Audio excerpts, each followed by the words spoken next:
Sabi ni Antonio Trillanes III, mga bossing, the third ba, the fourth siya? Oh. Sabi ni Antonio Trillanes na dating senador, ang impormasyon natin ay nasa Davao City siya. Si Bato, ayan, mukhang tinitiktikan talaga, ano? Mukhang sinusubaybayan si Bato de la Rosa. Ang impormasyon natin ay nasa Davao City siya nagtatago. Wala siyang planong lumabas. Ako ho, tingin ko baka ganyan din ho, mga bossing. Bakit? Kung lalabas to ng bansa, no? Kung pupunta sa ibang bansa, eh wala siyang ano doon, kumbaga walang magiging pananggalang. At least sa Davao, kahit papaano, merong mga magiging pananggalang si Bato de la Rosa. Merong mga haharang para arestuhin si Bato de la Rosa. Kapag ka-inaresto si Bato de la Rosa.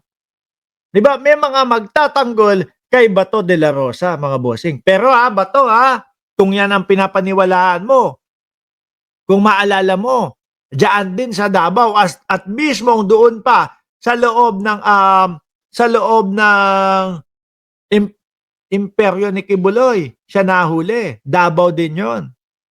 Kung ang iniisip mo Davao, dito ako magtatago, sige, hindi ako magagalaw dito.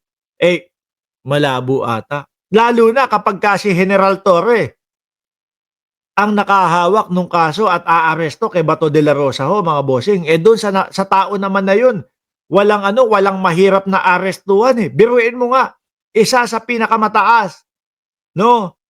Ang dating Pangulong Duterte kasama sa inaresto at isinakay sa eroplano. Biruin nyo, wala hong nagawa, mga kababayan. Di ba?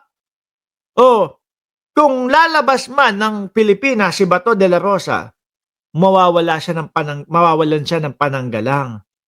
'Di ba? Kasi alam nyo, mas madali para sa Interpol po ang umaresto ng mga ganitong tao. Kahit nasabi mong senador yan sa Pilipinas, doon po walang artihan po. Doon po wala siyang magiging tagapagtanggol. Pero kung nasa loob lang siya ng Davao, yan ang gagawin. Merong mga tao na tutulong kay Bato de la Rosa para hindi mahuli. 'Di ba?